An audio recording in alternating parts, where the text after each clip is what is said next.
સ્વામિનારાયણ અરે તારીખ આજે 7 બરાબર ને 7 થઈ ને હા 7 ફેબ્રુઆરી હા 7 માર્ચ 7/3/2025 આપણે આ જે રામાનુજાચાર્યનું શ્રી ભાષ્ય જે જોઈ રહ્યા છે એના અનુક્રમથી આજે આગળ વધીએ. અત્યાર સુધી આપણે આ શ્રી સંપ્રદાય જે છે તેના વિશે માહિતી જોઈ અને પછી આપણા ભારતીય સનાતન સંસ્કૃતિ જે છે એને ટકાવી રાખવામાં ઈસવીસનની જે શરૂઆત થઈ એટલે ખ્રિસ્તી સંપ્રદાયની ખ્રિસ્તીઓની જે આખા જે ખ્રિસ્તી ધર્મની શરૂઆત થઈ એટલે લગભગ આજથી 2100 વર્ષ પહેલાંની વાત કરીએ તે અને એ પહેલાંનો જે સમય હતો એમાં જે આલવારો થઈ ગયા આપણા સનાતન સંસ્કૃતિમાં જે બ્રાહ્મણ ક્ષત્રિય વૈશ્ય શૂદ્ર અંત્યજ અને સ્ત્રીઓ આ બધા હતા એ 12 આલવારોમાં.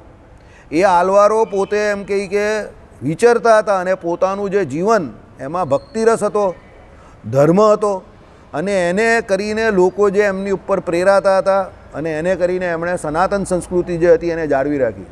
એ બધા આમ તો ભણેલા ગણેલા હતા, ઉચ્ચ શિક્ષણ પ્રાપ્ત હતા. એ બધા દ્રાવિડ ભાષામાં ત્યારે શું પેલો દ્રવિડ કાળ અહીંયા ભારતમાં ચાલતો હતો, દ્રવિડો અહીંયા રાજ કરતા હોવા જોઈએ, આ બધું શક્યતાઓનું છે. આમાં કોઈ એસ્યોરિટી નથી કે આ જ સમય છે, પણ એમ કે ત્યારે એવું માનવામાં આવે છે કે દ્રવિડો અહીંયા રાજ કરતા હોય એવું લાગે છે. એટલે એ દ્રવિડ વેદાંત એટલે દ્રવિડ ભાષામાં જે વેદાંત જે આપણું ખરું ને એ લોકો ભણેલા હતા અને એ બીજાને ભણાવતા હતા. એટલે લોકલ લેંગ્વેજમાં એમ સમજો, સંસ્કૃતમાં નહીં. બરાબર, જેમ આપણે અત્યારે શ્રી ભાષ્ય જોઈ રહ્યા છે તો આપણે ત્યાં કોઈ અહીંયા વિદ્વાન નથી. હકીકતમાં શ્રી ભાષ્ય જે છે તે વિદ્વાનો માટેનો વિષય છે. તો એકચ્યુઅલી તો એમાં જે ડિસ્કશન હોવું જોઈએ તે સંસ્કૃતમાં હોવું જોઈએ વિદ્વાનોની સભામાં. બરાબર, જે પ્રસ્થાંત રહ્યું હોય તો ઉપનિષદ ભાષ્ય કરે, પછી આપણું ગીતા ભાષ્ય કરે અને આ શ્રી ભાષ્ય એટલે બ્રહ્મસૂત્ર ઉપર ભાષ્ય કરે. તો એ બધું જે ઓરિજિનલ ભાષ્ય કરેલું હોય તે સંસ્કૃતમાં હોય. એટલે આ તો વિદ્વાનોનો સબ્જેક્ટ છે. આપણે આ લઈને બેઠા તો આપણે ગુજરાતીમાંની ચર્ચા કરીએ છીએ ને. હવે આપણે આ કરીએ છીએ કે આપણે કંઈ નવી શરૂઆત આપણે પહેલી નહીં કરી, સમજજો. આવી શરૂઆત આલવારોએ આપણા પહેલાં 2100 વર્ષ પહેલાં કરેલી હતી કે સનાતન સંસ્કૃતિને એ લોકો દ્રવિડ ભાષામાં વેદાંત કહેતા હતા. પાછા વેદાંત એટલે જે તત્વજ્ઞાન છે તે એ લોકો ભણાવતા હતા. કોને?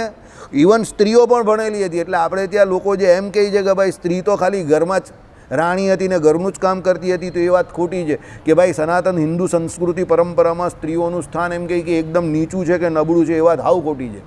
આપણે ત્યાં સ્ત્રીઓનું સ્થાન બહુ ઊંચું છે, પણ આપણે સ્ત્રીને કોઈની નોકરાણી બનાવવા નહીં માંગતા. ઘરની લક્ષ્મી જે રાણી બનાવવા માંગીએ છીએ. ઉલટી આપણે ત્યાં દેવી દેવતાઓમાં પહેલું નામ જે છે ને એ દેવીઓનું જ આવે છે. લક્ષ્મીનારાયણ, રાધા કૃષ્ણ, તમે જોઈ લો. આપણે ત્યાં સ્ત્રીનું સ્થાન બહુ ઊંચું સ્થાન છે. અને આ દ્રવિડો જે હતા ને એમાં તો માતાનું નામ લખાતું હતું. અત્યારે આપણે ત્યાં પિતાનું નામ લખાય જ ને પાછળ. તો એક સમય એવો હતો ભારતમાં માતાનું નામ લખાતું હતું, સમજો. એટલે એ સમય પહેલાંની જ વાત છે ને. એમાં તમે જે વાત કરો તે બધી 2000ના સાલ પહેલાંની વાત છે. તે માતા એટલી બધી ત્યારે આપણે ત્યાં જે હતી કોઈ પણ એની તે એટલી બધી રિસ્પેક્ટેડ હતી. એટલે સ્ત્રીઓ બહુ રિસ્પેક્ટેડ હતી અહીંયા અને ભણેલી ગણેલી હતી. જ્ઞાન ક્યાંથી મળે એ જોવાતું હતું, સમજો. કોની પાસેથી મળે છે એ નહીં જોવાતું હતું. આપણે ત્યાં અત્યારે પણ લોકો પૂછે ને, ભણેલો ગણેલો માણસ હોય તો તરત પૂછે કઈ જાતના છો, ક્યાંથી આવો છો, કેમ આવો છો. હમણાં અમે અંદર વાત નહીં કરેલી, અહીંયા અમે બેઠેલા હતા તો એક ભાઈ હમણાં પેલો પાટોત્સવ હરિકૃષ્ણ મહારાજનો કરેલો ને તે કોઈ ખંભાતના કે ત્યાંના હતા. તો પહેલાં અહીંયા મેદપુરવાળા સમાજવાળા કે આ લોકો સુરતી હરિભક્તો, અમને બેને ઓળખાણ આપતા હતા અમારી. મારું મગજ ગયું જરા, ભાઈ મારાથી બોલવું હતું પણ હું ન બોલ્યો. મેં કહું તું અમારી ઓળખાણ કાં આપે છે, અમે તો સુરતના જ છે. અમેરિકામાં જઈને તમે એમ કહ્યું કે આ અમેરિકાના છો છે, અમેરિકન તમને જોઈને કાઢી મૂકે ત્યાંથી. તું મારી ઓળખાણ કાં આપે છે? તારી ઓળખાણ આપ, અમે તો યજમાન છે અહીંયા, સમજો. તું મહેમાન છે. મને ઘણા લોકો અહીંયા કહીને કે આ લોકો સુરતી છે, તું અમારી ઓળખાણ કાં આપે છે? અમારા બાપ દાદા વડવાઓ બધા અહીંયા જ હતા, સમજો. અમે અહીંયાથી કશે ગયા જ નથી, તમે અહીંયા આવેલા છે તો તમારે તમારી ઓળખાણ અમને આપવાની છે. અમારે થોડી અમારી ઓળખાણ તમને આપવાની છે. તો લોકો અમારી ઓળખાણ આપે કે આ લોકો સુરતી હરિભક્તો છે. તું અમારી ઓળખાણ શું કામ આપે છે? અમે તો અહીંયા જ છે. તમારી ઓળખાણની જરૂર છે ને. તમે મારા ઘરે આવો તો તમારી ઓળખાણ તમારે મને આપવી પડે ને. તમે મારા ઘરે આવેલા છો, હું થોડો તમારા ઘરે આવેલો છું. તમે કામ લઈને કોઈના ઘરે જાઓ તો તમે તમારી ઓળખાણ આપો ને કે હું આ ફલાણાભાઈ ઢીમકાભાઈનો દીકરો આ ગામનો છું, અહીંયાથી આવેલો છું, આ મારું કામ છે. કેમ? તમે એના ઘરે ગયા છો તો તમને કામ છે, તો તમે આવ્યા ને તમે બધા સુરત આવેલા છો, તો તમારે તમારી ઓળખાણ અમને આપવાની હોય, અમારી ઓળખાણ થોડી આપવાની હોય. અને અમારા ઓલા ગધેડાઓ બી હે કરતા હલાવ્યા કરે, કોઈ બોલવાવાળા મળે નહીં ને. એટલે સમજો, તમે કયા ગામના છો એ તમારે અમને જણાવવાનું છે, અમારે નહીં જણાવવાનું કોઈને, બરાબર. પણ હવે આપણે ત્યાં પરંપરા એવી ચાલે છે એટલે લોકો બોલે છે સુરતી હરિભક્તો, સુરતી હરિભક્તો, બરાબર. એકચ્યુઅલી એવું બોલાવવું ના જોઈએ. સુરતી તો અહીંયાનો જ છે, એને શું ઓળખાણ આપવાની જરૂર છે? તમારી જરૂર છે. તમે બધા બહારથી અલગ અલગ જગ્યા પરથી અલગ અલગ ગામથી આવેલા છે, કોઈ ભાવનગરથી, કોઈ જામનગરથી, કે કોઈ રાજકોટથી, કે કોઈ અમરેલીથી, તો તમારે તમારી ઓળખાણ આપવી જોઈએ. જે હોય તે ઢસાભાઈ, બોટાદભાઈ, બરાબર. અમેરિકામાં જઈને તમે એમ કહી શકો કે ભાઈ હી ઇઝ એન અમેરિકન. પેલો કે હું તો અહીંયાનો જ છું ને, તું અહીંયા કમાવા આવેલો છે. ત્યાં લંગોટ લઈને ફરતો હતો ભારતમાં, એટલે અહીંયા લંગોટ લઈને આવી ગયો. હવે અહીંયા આવીને તું પેન્ટ બુશર્ટ પહેરને કમાતો થશે. તમે કોઈ અમેરિકનને એવું કહી શકો કે હી ઇઝ એન અમેરિકન? એ તો અમેરિકાનો જ છે અને એ તો કમાયેલો છે ત્યાં બેસીને, એટલે એ ત્યાં છે ને આપણા ઓલો કમાવા ત્યાં જાય છે. એમ તમે લોકો સુરતમાં કમાવા માટે આવેલા એટલે તમે અહીંયા આવી ગયા. તમે કમાતા હશે તો અહીંયા થોડા આવતે કોઈ, સમજો. તો તમારી ઓળખાણની જરૂર છે, મારી ઓળખાણની થોડી જરૂર છે, બરાબર. પણ આપણે ત્યાં શું છે, હોતી એ ચલતી એ બિચારો સુરતી ઢીલો, એટલે સાંભળી લે એટલે લોકો સંભળાઈ જાય છે. 50 વર્ષ પહેલાં કોઈ મારા જેવો મળ્યો હતો તો અત્યારે એવી રીતે કોઈ બોલતું ન હતે, બરાબર. કોઈ પણ દેશમાં તમે જાઓ, પેલા નીગ્રો લોકોને તમે જઈને એમ કહો, તે નીગ્રોની ઓળખાણમાં કહો તો પેલો ડંબુક જ કારે અંદરથી ઢીચિયાઓ કરતો કે તું મને મારી ઓળખાણ કાં આપે છે? હું તો અહીંયાનો જ છું, તારી ઓળખાણ આપ. સમજી ગયા? એટલે અહીંયા એવું છે કે ભાઈ ભારતમાં જે લોકો અહીંયા આવ્યા એ બધાએ અહીંયા આવીને પહેલાં શું કર્યું કે કામ ધંધા માટે આવેલા. ભારત સોનાની ચીડિયા હતી, પછી અહીંયાની સંસ્કૃતિ પર એટેક કર્યો, અહીંયાના ધર્મ ઉપર એટેક કર્યો, અને જબરજસ્તી અહીંયાના લોકોને પણ એ લોકો પોતાનો ધર્મ અને સંસ્કૃતિ જબરજસ્તી લાદી દીધો ને આપણા લોકો હે કરતાં માનતા રહ્યા. એટલે આપણી પરિસ્થિતિ આજે આવી થઈ ગઈ. હજુ પણ એવી જ છે ને, અત્યારે પણ એવી છે. ઈરાન સુધી આપણી જે સરહદ અખંડ ભારતની પહોંચેલી હતી તે ક્યાં પહોંચી ગઈ જોઈ લો તમે. છેલ્લે 47માં પાકિસ્તાન પણ છૂટું થઈ ગયું. અત્યારે પણ પેલો ખાલિસ્તાનવાળો ખાલિસ્તાન જુદું માંગે જ છે પાછો. હજુ પણ એ બધી મગજમારી તો છે જ, બરાબર. એટલે કાં ઈરાન સુધી આપણું અખંડ ભારત હતું ને ક્યાં અહીંયા પહોંચી ગયા. છેલ્લા 5000 વર્ષમાં જ આ બધો ઘટનાક્રમ થયો છે. શકુની કાંથી આવેલો? કાબુલથી આવેલો, ગાંધારથી. સમજો તો ગાંધાર ક્યાં આવ્યું? બરાબર. કંધાર કેવું કે ગાંધાર કેવું કે જે કંઈ તો અફઘાનિસ્તાન થયું ને, એ ઈરાન ઈરાક સુધી આપણી ત્યારે ભારત અખંડ ભારત ત્યાંનું હતું, ત્યાં સુધી લંબાયેલું હતું, તો અહીંયા સુધી પહોંચી ગયું, બરાબર. એટલે જગતગુરુ શંકરાચાર્ય છે ને એને આટલું બધું માન સન્માન આપવામાં આવે છે કે ત્યારે કોઈ સાધન નહીં હતા, ત્યારે તો બળદગાડા અને એવું જ હતું ને, તો પણ એને આખા ભારત વર્ષની જે આખી પરિક્રમા જે છે તે, અને આટલું બધું એમણે જે કાર્ય કર્યું, સમજો. રાજાઓને મનાવીને જે કોઈ આપણા મંદિરો દેવાલયો જે જીર્ણ થઈ ગયેલા એ બધાનો ઉદ્ધાર કરાવ્યો. સ્તોત્ર મંત્ર જાપ આ ઉપાસના વિધિ આ બધું જે એમણે ફેલાવ્યું, અને વેદ વિરુદ્ધ જે લોકો ચાલતા હતા એ બધાને અદ્વૈત વેદાંતની સ્થાપના કરીને વેદની અંદર ચલાવતા કર્યા. ખાલી 32 વર્ષની નાની ઉંમરમાં એમણે જે કામ કરેલું છે ને એ કામ હકીકતમાં સરાહનીય છે. કેવી કેવી જગ્યા પર આપણા મંદિર છે તે બધાનો એમણે જીર્ણોદ્ધાર કરાવેલો. તમે જોવું તો ખરા. બદ્રીનાથ ને કેદારનાથ આજે જવામાં ફાંફા ભરે જ તમને. તમે વિચાર કરો, તે એમણે ઈસવીસનને 7મી ને 8મી સદીમાં એ કામ કરેલું, તો એ કામ કેવું હશે? ત્યાંના રાજાઓને જઈને મનાવવા કંઈ ખાવાનો ખેલ હતો? રાજા માને ખરા? જ્યાં જ્યાં રાજાઓ હતા તે રાજાઓને મનાવ્યા, સનાતન સંસ્કૃતિ વિશે એને પ્રેરણા કરાવી અને મંદિરો પાછા બનાવડાવ્યા. ગામમાં હતા ગામ લોકોને મનાવ્યા, વૈશ્યો હતા જેની પાસે પૈસા હતા તો એને મનાવ્યા કે ભાઈ તમે તમારું ધન છે આની પાછળ ખર્ચો. અને બધા મંદિરો જે આપણા મૃતપાય થઈ ગયેલા તે બધા મંદિરોને ઊભા કરી રહ્યા હમણાં. એટલે એમનું કામ કંઈ ઓછું નથી. જગતગુરુ શંકરાચાર્યનું બહુ મોટું કામ કરેલું છે એમણે સનાતન સંસ્કૃતિ માટે. એટલે તમે અત્યારે બદ્રીનાથ ને કેદારનાથ ને આ બધે જઈ શકો છો. બાકી જઈ જ નહીં શકતા હોય જ નહીં તો કઈ રીતે જવાના? બરાબર. હા, બધે એમને જ કામ કરેલું છે, સમજો. શિવ કાચીમાં પણ જે છે તે એમને જ કામ કરેલું છે આખું. વિષ્ણુ કાચીમાં રામાનુજવાળું છે, બરાબર. એટલે એ આપણા જે આચાર્યો થઈ ગયા એમનો સનાતન સંસ્કૃતિ પર બહુ મોટો ઉપકાર છે, એ ભૂલવો ન જોઈએ. બધાએ પોતપોતાની યોગ્યતા પ્રમાણે પોતપોતાના સમય પર બહુ સારું કામ કર્યું છે, અને એ બધાનો વખાણ બધાના જ કરવા પડે. આપણે સ્તુતિ બધાની જ કરવી પડે, બરાબર. ચાલો, એટલે આપણે એ પ્રમાણે આલવારોની પરંપરા જોઈએ. હવે બે રીતે પરંપરા હતી, એક આલવારોની ને બીજી આચાર્યોની. હવે આજે આપણે આચાર્યોની પરંપરા જોઈશું. આચાર્યોએ થોડુંક સુવ્યવસ્થિત કામ કરેલું છે, સંપ્રદાયની રચના કરીને એ બધા કામ કરેલા છે. આલવારોએ કામ જે કર્યું તે એટલું સુવ્યવસ્થિત ન ગણાય, પણ એ લોકોએ પબ્લિક ટુ પબ્લિક પહોંચીને કામ કરેલું, સંપ્રદાયની રચના નહીં કરી, સમજો. ત્યારે આમાં જે આચાર્યો થયા તેમણે સંપ્રદાયની રચના કરી અને સંપ્રદાયની અંદર લોકોને લઈને પછી દીક્ષા બિક્ષા બધું વ્યવસ્થિત આપીને સત્સંગી કર્યા, લોકોને તિલક ચાંદલા આપ્યા કે કંઠી આપી, તુલસી ધરાવ્યા, સમજો. અને જે એમ કહે કે શાલિગ્રામની પૂજા કરી શકતા હોય એને શાલિગ્રામ આપ્યા. એટલે કહેવાનો મતલબ શું છે, પૂજા વિધિ ઉપાસના વિધિ જે છે એનો ફેલાવો જે છે તે આચાર્યો દ્વારા વધારે થયો. આલવારોએ એને બચાવી રાખી અને આચાર્યોએ પછી એની ઉપર કામ કર્યું જોરદાર. હવે આચાર્યોની વાત આપણે કરીએ. આલવારો પછી આચાર્યોની પરંપરા શરૂ થઈ છે. એટલે આલવારોની જે પરંપરા પૂરી થઈ પછી આચાર્યો આવ્યા. આચાર્યો એક રીતે આલવારોથી ઉતરતા ગણાય છે, જો ઉતરતા ગણાય છે, કારણ કે તેઓ આલવારોના પ્રમાણમાં બહુ અર્વાચીન છે, એ અત્યારના છે, પેલા લોકો બહુ જૂના છે. પણ બીજી રીતે એમનામાં વિશેષ એ છે કે એક બીજો વિશેષ છે, શું, શિષ્યમંડળ રચી સંપ્રદાયના યોગક્ષેમ રક્ષણ અને પ્રવર્તન માટે તેઓ શ્રમ કરે છે. એમણે સંપ્રદાય બનાવ્યા, સંપ્રદાયની અંદર રહીને એમણે જે શિષ્યો જે છે એમને બધે દોડાવ્યા. આપણા સંપ્રદાયની જ વાત કરીએ તો 200 વર્ષ પહેલાં શ્રીજી મહારાજ અને નંદ સંતો આટલું બધું વિચારતે નહીં તો સંપ્રદાયનો આટલો ફેલાવો થોડો થતે. ગુજરાતમાં આપણા જે પાયા મજબૂત બન્યા, આપણા 6 મંદિરો બનાવ્યા, તે સમયના જે કોઈ રજવાડા હતા, જો સામે આવે જ છે સયાજીરાવ ગાયકવાડનું, તો હમણાં જીવતું જાગતું જ સામે ચાલે છે. પછી પેલા પુંજજીત રાજા પાસે ધોલેરાનું મંદિર કરાવ્યું, આપણા પછી આ ઝીણાભાઈ એની પાસે જીર્ણ દુર્ગપુર એટલે જુનાગઢનું મંદિર એ કરાવ્યું. તો આ બધા રાજાઓનો સાથ લઈને જ કર્યું ને, સમજો, બરાબર. એટલે તમે જ્યારે કંઈ પણ વસ્તુ વાંચો કે એનો અભ્યાસ કરો ને તો એના બધા પાસા તમારે જોવા પડે કે કયું પાસું છે.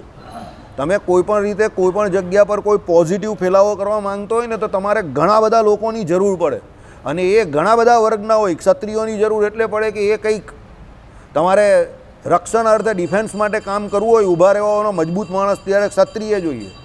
પછી તમારે ડેવલપમેન્ટ કરવું હોય, વિકાસ કરવો હોય તો ધનાઢ્ય વૈશ્યોની જરૂર પડે, કારણ કે ડેવલપમેન્ટ એ લોકો જ કરાવી આપે. યજ્ઞ યાગાદિક તમારે કરાવવો હોય, મંદિરોની રચના કરાવી હોય તો રૂપિયા પૈસા જોઈએ, તો ત્યારે વૈશ્યોની જરૂર પડે. શૂદ્રોની જરૂર પણ છે, સમજો. યજ્ઞ યાગાદિકમાં કે મંદિરો બનાવવામાં જે કોઈ કામ અમુક જે શૂદ્રો કરે છે તે બીજા નહીં કરી શકે. સેવાનું કામ શૂદ્રો જ કરે, તો શૂદ્રોની પણ પૂરેપૂરી જરૂર છે. મૂર્તિ બનાવનાર જે આ બધા કલર કામ કરનાર ને આ બધા કોણ હોય છે, સમજો. આકાર એટલે બનાવનાર એટલે પેલા જે એને પેલો ઘાટ આપે ને એ બધું કરે તે કોણ હોય, શિલ્પી હોય, તે બધા કોણ હોય, સમજો મારી વાત. શૂદ્રની એક વ્યાખ્યા ખબર તમને? બહુ ઓછાને ખબર હશે. શૂદ્ર એ છે કે જે આવડતથી સ્કિલથી કામ કરે છે, બધા શૂદ્રો છે. જે સ્કિલફુલ વર્ક કરે છે ને બધા શૂદ્રો છે. તમે બધા કારીગર જોઈ લો, શૂદ્રો. એટલે શૂદ્ર જે છે ને એને ચરનારવિંદ એમને એમ નહીં કહ્યા. ચરનારવિંદ ન હોય તો બોડી ઊભું નહીં થઈ શકે. બ્રાહ્મણ બોલવાનું કામ કરે છે, જે જ્ઞાનનું કામ કરે છે, સમજો. અને એના દ્વારા જ્ઞાનનો પ્રચાર પ્રસાર થાય છે. પણ એ જ્ઞાનનો પ્રચાર પ્રસાર થયા પછી જે એક્ટ કરવાનું જ ને, કામ કરવાનું જ ને, એની પર જે સેવાનું સૌથી વધારે કામ એ શૂદ્રો કરે છે. એટલે શૂદ્રોને પણ સનાતન સંસ્કૃતિમાં આમાં કહ્યું એ પ્રમાણે એને નીચેને ઉતારી પાડવાના, એની પણ પૂરેપૂરી જરૂર છે. તમે યજ્ઞ યાગાદિક કોઈ પણ જોઈ લો, તમે કોઈ એક યજ્ઞ કરાવો, તમને એમાં બ્રાહ્મણની જરૂર પડશે, ક્ષત્રિયોની જરૂર પડશે યજ્ઞને બચાવવા માટે, બ્રાહ્મણોની જરૂર પડશે, કારણ કે પેલા હોતા હોય કે યજ્ઞ કરાવનાર જે કોઈ હોય એ બધા બ્રાહ્મણો જ હોય. ક્ષત્રિય શું કરે? યજ્ઞને બચાવવાનું કામ કરે. વૈશ્ય શું કામ કરે? તો યજ્ઞ એના દ્વારા થાય. કેમ? એમાં જે ધનની જરૂર પડે, સુવર્ણની જરૂર પડે, ઘોડા આદિકની જરૂર પડે, તો આ બધું લાવે કોણ? પૈસા કોણ લાવે? વૈશ્ય કરે. અને આ બધું મેનેજમેન્ટ કરવાનું છે, સમજજો. પેલી યજ્ઞની કુંડી બનાવવા માટે જે મટીરિયલ લાવવાનું છે, સમજજો. કે પછી પેલા બાંબુ ઊભા કરવાના છે, આ બધું જે કરવાનું છે, મંડપ બનાવવાનો છે, આ બધું કામ કોણ કરે? શૂદ્રો કરશે, બરાબર. એટલે 4 વર્ણની જરૂર છે, એવું નહીં માનતા કે કોઈની જરૂર નથી. મર્યાદામાં રહીને બધાએ પોતપોતાનું કામ કરવાનું છે. મારે મારું જોબ કરવાનો છે, તમારે તમારો જોબ કરવાનો છે, આણે એનો જોબ કરવાનો છે, આણે એનો જોબ, બધાએ પોતપોતાનો જોબ કરવાનો છે. આપણે બધા અધૂરા છે. આ બધી આંગળીઓ છે ને એક એક જ છે. એક આંગળી છે ને હું આમ કરીને તમને મારવા જાઉં, પકડીને તમે તોડી નાખો તો તૂટી જાય. આ બ્રાહ્મણ, ક્ષત્રિય, વૈશ્ય અને શૂદ્ર, સમજો. આ 4 ભેગા થાય ને પછી આમ કરીને પછી મુક્કો મારો ને જોરમાં વાગે ધમ્મ દઈને, એક આંગળી હોય તો તૂટી જાય, ભાંગી જાય. એટલે સનાતન સંસ્કૃતિનો જે આખો સમાજ જે આપણો કહીએ ને સનાતનીઓનો, એ 4થી બનેલો છે. કોઈની અવગણના ન કરતા, અવગણના કોઈની ન કરવી. સમજો, બધાનું પોતપોતાનું કામ છે અને એ બધા પોતપોતાનું કામ કરે છે. આપણે જે અત્યારે ફળ ભોગવી રહેલા જ ને, દુષ્ટ ફળો જે ભોગવી રહેલા જ સમાજમાં, એનું કારણ આ જ છે કે આપણે જોઈએ એવું ચતુસ્થ વર્ણના લોકોને જે કંઈ સન્માન આપવું જોઈએ તે આપ્યું નહીં. એને કારણે આ બધા અવળું અત્યારે પરિણામ આવેલું છે. એને કારણે જે વિધર્મીઓ જે છે ને તે આપણામાં ભાગલા પડાવે છે ને આપણી ઉપર રાજ કરે છે. સમજો, કારણ કે આપણામાં એકતા નથી. યાદ રાખજો, એકતા રાખવી પડશે. આપણે દરેક સનાતનીએ એકતા રાખવી પડશે. દરેક સંપ્રદાયના જે કોઈ હરિભક્તો છે, સાધુ સંતો છે, એ બધાએ એક છતની નીચે ઊભા રહેવું પડશે. દરેક વર્ણના લોકો છે એમણે એક સાથે ઊભા રહેવું પડશે. દરેક આશ્રમના લોકો છે એને એક સાથે ઊભા રહેવું પડશે. નહીં તો આપણે બધા લુપ્ત થઈ જઈશું. બટેંગે તો કટેંગે. યાદ રાખજો, એકદમ સાચી વાત છે. તું મેં કરવા ગયા ને કે હું મોટો ને તું નાનો, ને તું નાનો ને હું મોટો, ને તે મારો એ તોડી નાખ્યો તો હું તારો તોડી નાખું, તો એમાં આપણે બધા છે ને અંદર લડીને પૂરા થઈ જઈશું. અને રાજ કોઈ વિધર્મી જ કરશે પછી. સમજી જાઓ, લોકો બેઠેલા જ છે રાહ જોઈને. યાદ રાખજો, એટલે ભેગા જ રહેવાનું છે અને બધાને પોતપોતાની જરૂરિયાત જે છે તે સમજાવવાની છે. સભામાં જેટલી જીગરની જરૂર છે એટલી આની પણ જરૂર છે, પેલાની પણ જરૂર છે અને આની પણ જરૂર છે. 100% જરૂર છે. સમજો, એની જરૂરિયાતને સમજો. તમે ખવડાવવાવાળાની જરૂર છે તો ખાવાવાળાની પણ જરૂર છે. દાન આપનારાની જરૂર છે તો દાન લેનારાની પણ જરૂર છે. યાદ રાખજો, દાન આપનારા જ હશે બધે તો દાન લેશે કોણ? રામાયણનો એક કિસ્સો છે, ભરતજીવાળો. રામચંદ્ર ભગવાનના રામ રાજ્યને આપણે ઓળખીએ જ ને. સમજો, પણ રામ રાજ્યની સ્થાપના જ્યારે થયેલી નહીં એટલે રામચંદ્ર ભગવાન ડાયરેક્ટ ગાદી પર ન આવેલા. એ પહેલાં 14 વર્ષ જે ભગવાન વનમાં ગયા ત્યારે રાજ કોણ કરતો હતું? ભરતજી કરતા હતા ને. ભરતજીના રાજ્યની વાત તમને વિશેષતા ખબર છે? એણે કરવેરો પબ્લિક પાસેથી લેવાનો બંધ કરી નાખેલો. એટલી બધી રાજ્યની સમૃદ્ધિ થઈ ગયેલી, કારણ કે એ તો તપસ્વીની જેમ રહેતા હતા. તો પણ લોકો રાજ્યની તિજોરીમાં આવીને કરવેરો આપી જતા હતા જબરજસ્તી, કે ના તમે ચલવો. આવી હાલત ભરતજીના રાજમાં આવી પરિસ્થિતિ હતી. એ ના પાડે લોકોને, મારે તમારું પૈસા નહીં જોઈતા. જેમ અત્યારે વીરપુરમાં હાલત છે ને એ પ્રમાણે. વીરપુરમાં નો મની ઇઝ એક્સેપ્ટેડ. પૈસા નહીં લેવાતા. અને પૈસા નહીં લેવા માટે એ લોકોએ 2 માણસ રોકેલા છે મંદિરની અંદર કે તમે પૈસા નહીં નાખતા. એ પગાર આપે છે એ લોકોને, કે ભાઈ પગાર કોનો આપે છે? પૈસા ના મૂકો એના માટે એ લોકો પેલા 2ને પગાર આપે છે. હવે આ આઈડિયલ સિચ્યુએશન એકચ્યુઅલી વીરપુરમાં છે. એ કોનેથી હોવી જોઈએ? લક્ષ્મીનારાયણ દેવનો દરબાર કોનો છે?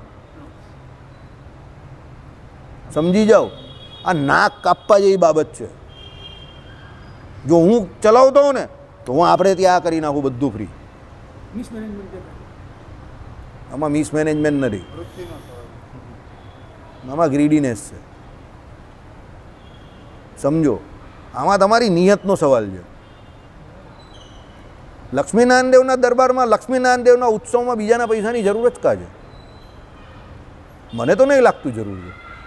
જ્યાં વીરપુરવાળા આટલા વર્ષોથી લોકોને જમાડી શકે છે ને ના પાડી શકે તો આપણે કેમ એવું કરીએ?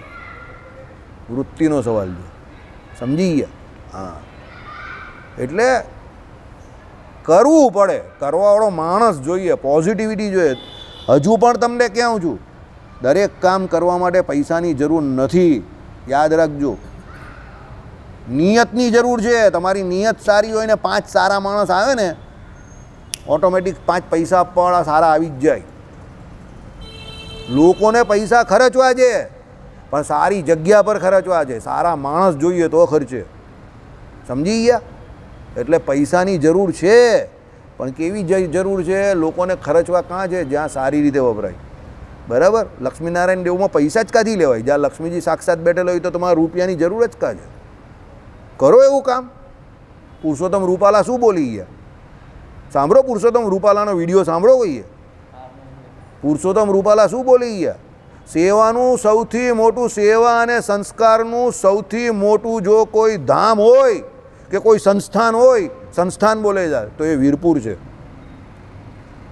અને ત્યાં એમ કહે કે આવી જગ્યા છે જે આ યુગમાં, અત્યારના સમયમાં એક પણ રૂપિયો સ્વીકારવા તૈયાર નથી. ને રૂપિયો સ્વીકારવા તૈયાર નથી, એમાં એને નોકરિયાત માણસ રાખેલા છે કે અમારો રૂપિયો નથી જોઈતો, એને રૂપિયા આપે છે. અને જે વ્યક્તિ એની વિરુદ્ધમાં બોલ્યો છે એની કોઈ હેસિયત નથી કે બોલે, આ શબ્દ બોલેલા છે. એ જે સંપ્રદાયનો હોય તે સંપ્રદાય, એની કોઈ હેસિયત નથી કે આ સંપ્રદાય વિશે કે આ વ્યક્તિ વિશે કંઈ બોલે. આવી વાત કરી એણે પુરુષોત્તમ રૂપાલાએ. સમજો, બરાબર? તમારે દાખલો બેસાડવો પડે, દાખલો બેસાડવો પડે, દાખલો કરવો પડે ને દાખલો બેસાડવો પડે. શું લક્ષ્મીનારાયણ દેવમાં ફ્રી કરી દેવું બધું? કરો ફ્રી, તમે કરી શકો છો, તમારી ઈચ્છા જોઈએ, 100% કરી શકો છો, ગેરંટેડ કરી શકો છો. પહેલી વાત યાદ રાખજો, પહેલાં પોતાનો સ્વાર્થ છોડવાની વૃત્તિ રાખવી પડે, બીજાનું હિત કરવું છે. પરોપકાર યાદ રાખજો, ઉધારીમાં નથી મળતો. પરોપકાર વૃત્તિ છે અને એ કોઈની પાસે શીખી નહીં શકે, એ તમારી અંદરથી થવી જોઈએ. તમને એવી ભાવના હોવી જોઈએ કે મારે પરોપકાર કરવો છે. કોના માટે? ભગવાનને રાજી કરવા માટે. વ્યવસ્થા ન હશે ને તો આજે નહીં ને કાલે, કાલે નહીં ને પરમ દિવસે વ્યવસ્થા થશે. સમજો, આપણે દૂધ નહીં પીતા ને, અહીંયા બેઠેલા ઘણા લોકો દૂધ ન પીતા હશે, બરાબર? આપણી વૃત્તિ સારી હતી ને, દૂધ પીતી કરી નાખી ને, પેલી છોકરીઓ દૂધ પીતી થઈ ગઈ ને. આવતા મહિનાના પૈસાની બી વ્યવસ્થા થઈ ગઈ. આ મહિનાના 24 તારીખ સુધીના પૈસાને આપી દીધા, મળી ગયા ને 24 તારીખ સુધીના. આવતા મહિનાના પૈસાની બી કદાચ વ્યવસ્થા થઈ જશે. એક ભાઈ જોડે વાત ચાલે જ છે આખા મહિનાની, અને વ્યવસ્થા કરનારા માણસ દૂધ પીતા જ નથી. સમજી ગયા તમે? એ વૃત્તિની બાબત છે. આ કોઈના વખાણની વાત નથી. તમારી ઈચ્છા, તમારી વૃત્તિ શું છે એ જોવાય છે. તમારામાં એ વૃત્તિ જોઈએ કે ના આપણે કરીએ, કોશિશ તો કરવી જોઈએ. કોશિશ જ કરવાની હોય આમાં ખાલી, બાકીનું બધું કામ તો ઠાકોરજી કરે. પણ એ વૃત્તિ જોઈએ એવી કે ના મારે કરવું છે, મારે આપવું છે, એવો વિચાર કરો. આપવાવાળો જ આપશે, તમારે કંઈ આપવાનું નથી હોતું. પણ તમારામાં એવું જોઈએ કે મારે આપવું છે તો અપાય. બાકી 2 રોટલી પણ કોઈ નહીં આપે. પેલો બિચારો નિકુંજ મરી ગયો એમાં, ખબર જ તમને? નિકુંજ અને આપણો હરિયો, એ 2 જે નીકળી ગયા ને એનો બહુ મોટો મને ધક્કો લાગેલો. આ માણસો જે સમય પર જે રીતે ગયા ને આ દુનિયા છોડીને, એકચ્યુઅલી એ લોકો એ મૃત્યુના અધિકારી નહીં હતા. સમજો, એ લોકોને કોઈની હૂંફ નહીં મળી. એ લોકોને મારનારા એકચ્યુઅલી છે ને આપણો સમાજ છે. એ લોકો પોતે નહીં મર્યા, એના માટે આ આપણો સમાજ જવાબદાર છે. સમાજ જવાબદાર કેમ ખબર?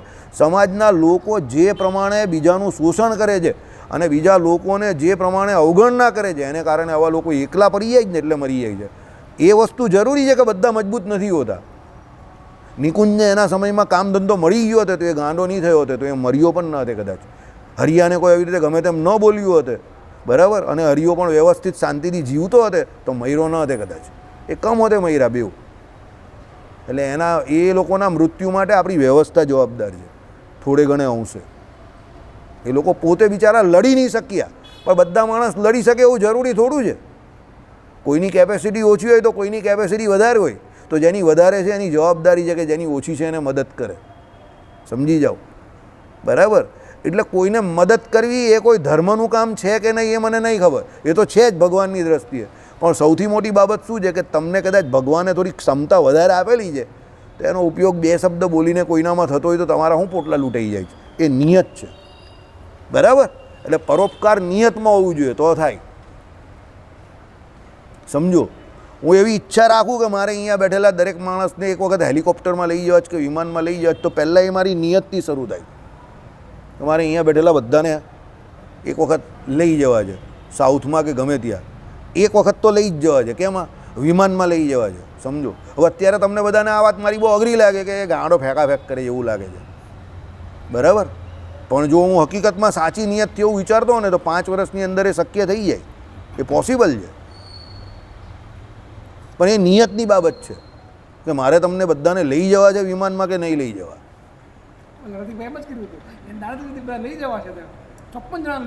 હરિભાઈ હતો, હરિ માસ્તર હતો, એ બધાને લઈ જતો હતો, તિરુપતિ બાલાજીને બધે લઈ જતો હતો, બરાબર? અને એની નિયત હતી કે 2-4 છેલ્લે રૂપિયા પૈસાથી અટકેલો હોય તો એને આમ જ લઈ જવાના, તો એ લઈ જતો હતો. સમજો, હવે આ છે ને નિયત હોય છે, પરોપકારની વૃત્તિ હતી એનામાં કે ના આપણે ઓછું કમાઈ લા કે વધારે લઈ જો જે ગયા એ તો બિચારાઓએ દર્શન કરી દીધા ભગવાન વિઠ્ઠલનાથજીના. હરિએ તો દુનિયા છોડી દીધી 10 વર્ષ પહેલાં, પણ એના ખાતામાં એ લખાઈ ગયું ને કે એણે કેટલા બધા લોકોને રીતે યાત્રા કરાવી દીધી. એની દરેક યાત્રામાં હવે એકાદ બે ને લઈ જતો હતો. આ નિયત હોય છે પરોપકાર. આ રૂપિયા નથી હોતા. હવે એની પાસે જેટલા રૂપિયા હતા એની કરતાં તો લક્ષ્મીનારાયણ દેવના વહીવટદારો પાસે ઘણા બધા રૂપિયાનો વેપાર રહી છે, પણ કોઈને મફતનું ખવડાવે ખરા એ લોકો? કોઈને કરાવે ખરા? પૈસા 1-2 રૂપિયા વાપરે કોઈ પાછળ? આ વૃત્તિ હોય છે. બરાબર, ચાલો ઓકે આગળ વધીએ આપણે. એટલે શિષ્ય મંડળ રચ્યા. કોણે? સંપ્રદાયનું રક્ષણ કર્યું, યોગક્ષેમ કરાવ્યું, પ્રવર્તન માટે એ લોકો શ્રમ કરે છે. એવા આચાર્યોમાં મુખ્ય ગણના 3 મહાપુરુષની થાય છે. એક તો નાથ મુનિ, બીજા યામુનાચાર્ય અને રામાનુજ સ્વામી. બરાબર, આ તેઓ ઐતિહાસિક કાળમાં થયેલા હોવાથી તથા મુખ્ય આચાર્યની પરંપરામાં રામાનુજાચાર્ય, નાથ મુનિ અને યામુનાચાર્ય પછી તુરત જ આવે છે. તેથી રામાનુજાચાર્યના જીવન સિદ્ધાંત ઉપર આવતા પહેલાં એ 2 આચાર્યો વિશે થોડુંક જાણવું જરૂરી બને છે. અને રામાનુજાચાર્ય એ પરંપરામાં આવે છે એટલે પહેલાં આપણે નાથ મુનિ અને યામુનાચાર્ય વિશે જાણવું જરૂરી છે, એ જોઈ લઈએ. ચાલો હવે નાથ મુનિ. શ્રીનાથ મુનિ, જેમનું પૂરું નામ શ્રી રંગનાથ હતું, તેઓ ભક્ત, વિદ્વાન, યોગ સાધનામાં કુશળ હતા. તેઓ પરણ્યા અને એક પુત્ર થયો. તેનું નામ ઈશ્વર મુનિ પાડ્યું. ઘણા બધા લોકો આપણે ત્યાં મુક્તાનંદ સ્વામી પણ પરણિત હતા. બરાબર, નિષ્કુળાનંદ સ્વામી પણ પરણિત હતા. ઘણા બધા લોકો પરણે પછી એ લોકોને વૈરાગ્ય એટલો હોય કે પરણ્યા પછી પણ એ લોકો સંસાર ત્યાગ કરી શકે.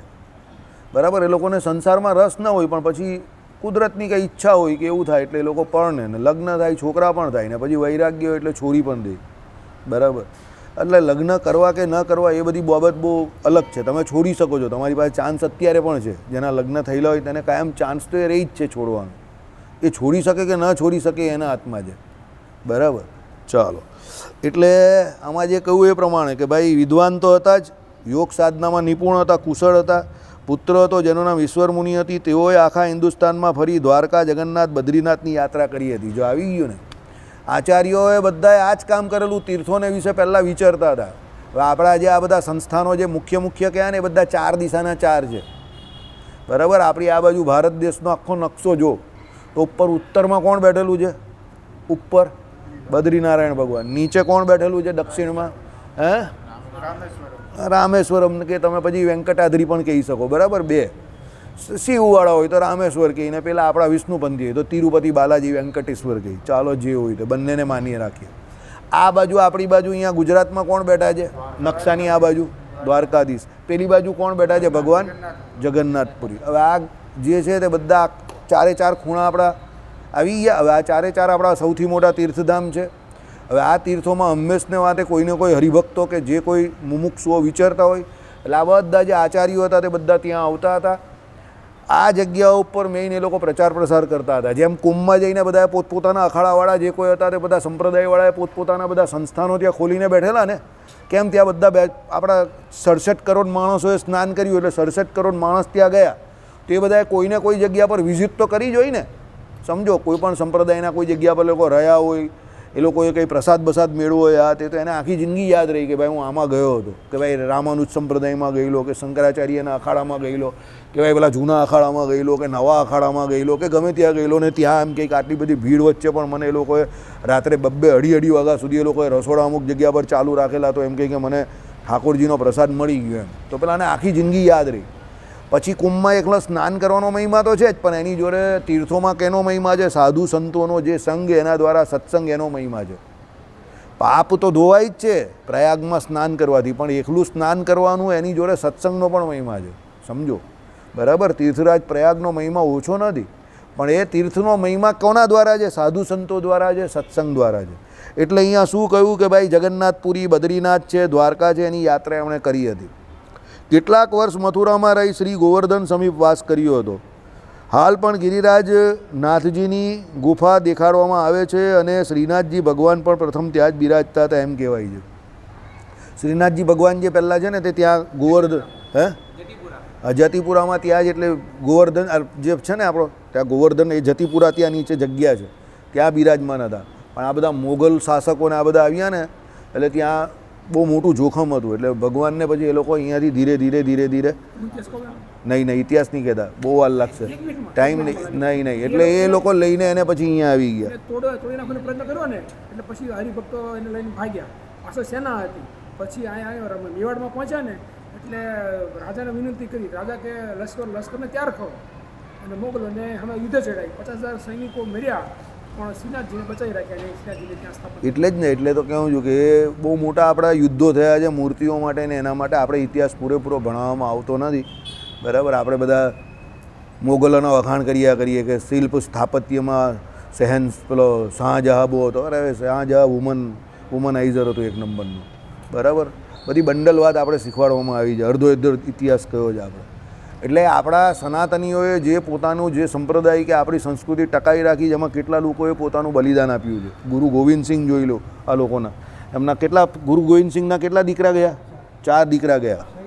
4 દીકરા શહીદ થઈ ગયા. ગુરુ ગોવિંદસિંહ પોતે હા બરાબર. એટલે લોકોએ બહુ બલિદાન આપેલા, ત્યારે આપણે શાંતિથી અહીંયા બેઠા બેઠા ભજન કીર્તન કરી શકીએ છીએ. બરાબર, કે એમને એમ નહીં થતું. પેલો કહે ને, ये आज़ादी कोई सस्ते में नहीं मिली है, बहुत सारे लोगों ने अपना खून अपनी गर्दनें तक कटवा दिए, तब तुम लोगों को आज़ादी मिली है. આપણે એની કદર એટલે નથી કે આપણે બધું બહુ સસ્તામાં ને બહુ સારી રીતે મળી ગયું છે. બરાબર, આમ ડોલતો આ ચાલતો જ ને આમ મંદિરમાં. બરાબર, એટલે આમ કરતો આઝાદ ભારતમાં જન્મો છે એટલે આમ ડોલતો ચાલી શકે છે. હા બરાબર. 1990માં પેલો થાનેદારમાં સંજય દત્ત આમ કરતો ચાલતો હતો ને, એટલે ચાલતો મંદિરે આવ્યા. સમજી ગયા ને? બરાબર, એ આઝાદી મળેલી એટલે આવે છે. બાકી પહેલાં આપણો ભારત દેશ હવે આઝાદ નહીં હતો. મંદિરોમાં જે મૂર્તિઓ હતી એની રક્ષા કરવા માટે મૂર્તિઓ લઈને આપણે હરિભક્તો દોડતા હતા. સમજો, રાજાઓને રક્ષણ માટે વિનંતી કરતા હતા.